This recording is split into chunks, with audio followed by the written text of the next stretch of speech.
Welcome to the Learning Pines YouTube. We hope this video helps. You start by picking essential prerequisites. Decide hosted API versus local model, because cost and latency change design choices. Once chosen, provision compute, cloud GPU or a 16 plus GB local GPU, and secure API keys and encryption. Next, gather a minimal labeled dataset and craft 1-2 strong prompt templates to test behavior. This avoids wasted cycles.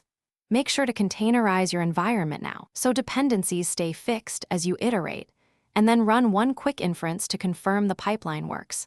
You move into the complex middle. Integrate the model client into your app with batching, retries, and optional streaming to improve responsiveness. Once integrated, choose whether to fine-tune or use adapters, run small epochs, and validate often to prevent overfitting. At the same time, develop prompt engineering patterns. Templates with dynamic fields, examples for few-shot behavior, and guardrails for safety. Make sure to add logging for inputs and outputs so you can trace failures, and run performance profiling to find bottlenecks.